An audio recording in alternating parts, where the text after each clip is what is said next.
ꯃꯔꯛꯇꯗ ꯀꯝꯄꯤꯇꯤꯁꯟ ꯑꯁꯤꯕꯨ ꯑꯣꯔꯒꯅꯥꯏꯖ ꯇꯧꯕꯤꯔꯤꯕ ꯃꯕꯨꯡ ꯇꯔꯦꯠ ꯑꯃꯗꯤ ꯀꯝꯄꯤꯇꯤꯁꯟ ꯑꯁꯤꯒꯤ ꯖꯁ ꯑꯣꯏꯕꯤꯔꯤꯕ ꯑꯣꯖꯥ ꯒꯨꯔꯨꯁꯤꯡ ꯂꯣꯏꯅꯅ ꯀꯝꯄꯤꯇꯤꯁꯟ ꯑꯁꯤꯕꯨ ꯃꯤꯠꯌꯦꯡ ꯇꯥꯕꯤꯔꯤꯕ ꯃꯌꯥꯝ ꯄꯨꯝꯅꯃꯛꯄꯨ ꯏꯀꯣꯛꯅꯣꯅ ꯈꯨꯔꯨꯝꯖꯔꯤ꯫ ꯑꯩꯒꯤ ꯏꯃꯤꯡ ꯅꯣꯡꯊꯣꯝꯕꯝ ꯕꯕꯂꯤꯅꯥ ꯗꯦꯕꯤ, ꯑꯩ ꯊꯧꯕꯥꯜ ꯈꯦꯇ꯭ꯔꯤ ꯂꯩꯀꯥꯏꯗꯒꯤꯅꯤ꯫ ꯑꯩꯍꯥꯛ ꯍꯧꯖꯤꯛꯅ ꯇ꯭ꯔꯤꯄꯨꯔꯥꯗ ꯂꯩꯖꯔꯤ꯫ ꯑꯩꯍꯥꯛ ꯔꯨꯗꯥ ꯑꯦꯀꯥꯗꯃꯤ ꯊꯧꯕꯥꯜꯗ ꯀ꯭ꯂꯥꯁ 9 ꯇꯝꯖꯔꯤ꯫ ꯑꯩꯅ ꯉꯁꯤ ꯁꯥꯖꯒꯗꯧꯔꯤꯕ ꯖꯒꯣꯏꯒꯤ ꯃꯃꯤꯡꯅ ꯁꯤꯅꯥꯏꯐꯝ ꯀꯥꯔꯝꯕꯤ, ꯏꯁꯩ ꯑꯁꯤꯕꯨ ꯁꯩꯁꯛꯂꯤꯕꯤ ꯔꯣꯖꯤ ꯌꯩꯁꯅꯥꯝ꯫ ꯑꯩꯅ ꯉꯁꯤ ꯁꯥꯖꯒꯗꯧꯔꯤꯕ ꯖꯒꯣꯏ ꯑꯁꯤꯕꯨ ꯇꯥꯛꯄꯤ ꯇꯝꯕꯤꯔꯛꯄꯅ ꯑꯣꯀ꯭ꯔꯝ ꯁꯣꯅꯥꯂꯤ ꯗꯦꯕꯤ꯫ ꯖꯒꯣꯏ ꯑꯁꯤꯒꯤ ꯅꯨꯡꯒꯤ ꯑꯣꯏꯕ ꯋꯥꯍꯟꯊꯣꯛꯇꯤ ꯏꯔꯝꯗꯝ ꯃꯅꯤꯄꯨꯔꯗ ꯐꯤ ꯁꯥꯔꯤꯕ ꯃꯩꯇꯩ ꯅꯨꯄꯤꯁꯤꯡꯅ ꯑꯍꯤꯡ ꯅꯨꯡꯊꯤꯜ ꯅꯥꯏꯗꯅ ꯆꯥꯕ ꯃꯆꯦꯠ, ꯇꯨꯝꯕ ꯃꯆꯦꯠ, ꯑꯋꯥꯕ ꯀꯣꯡꯒꯥꯏ ꯀꯌꯥ ꯂꯣꯠꯁꯤꯟꯗꯨꯅ ꯐꯤ ꯁꯥꯔꯤꯕ ꯃꯩꯇꯩ ꯅꯨꯄꯤꯁꯤꯡ ꯑꯃꯗꯤ ꯂꯤꯟꯊꯣꯏ ꯉꯟꯕꯤꯒꯤ ꯊꯧꯅꯥ ꯂꯤꯡꯖꯦꯜ ꯂꯣꯏꯅꯅ ꯆꯥꯛ ꯇꯥꯡꯕ ꯊꯣꯛꯄꯗ ꯕ꯭ꯔꯤꯇꯤꯁꯀꯤ ꯃꯥꯌꯣꯛꯇ ꯊꯧꯅꯥ ꯐꯅ ꯂꯥꯟꯊꯦꯡꯅꯈꯤꯕꯤ ꯅꯨꯄꯤ ꯀꯌꯥꯗ ꯄꯥꯎꯖꯦꯟꯖꯕ ꯖꯒꯣꯏꯅꯤ꯫ ꯑꯔꯣꯏꯕꯗ ꯍꯥꯏꯖꯅꯤꯡꯕꯗꯤ ꯑꯗꯨꯒꯨꯝꯂꯕꯤ ꯐꯤꯗꯝꯅꯐꯝ ꯑꯣꯏꯔꯕꯤ ꯅꯨꯄꯤ ꯀꯌꯥꯒꯤ ꯊꯧꯅꯥ ꯂꯤꯡꯖꯦꯜ ꯑꯗꯨꯕꯨ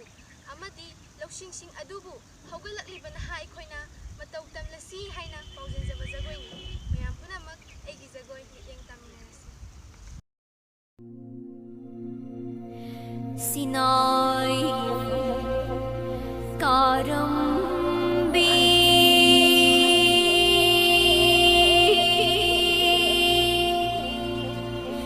Lamdam Sigi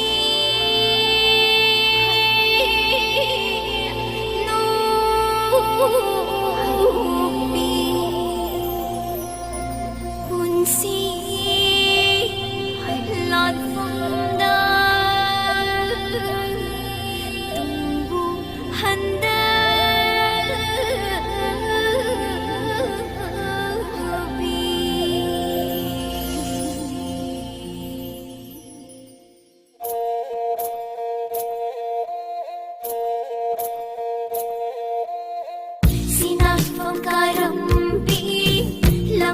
Sige nubi,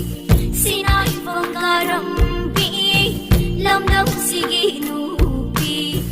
punsilan from dahang, tumbuhan dalbi, punsilan from dahang, tumbuhan dalbi, makoy iwaribu, ningsing diba, makoy githaw na.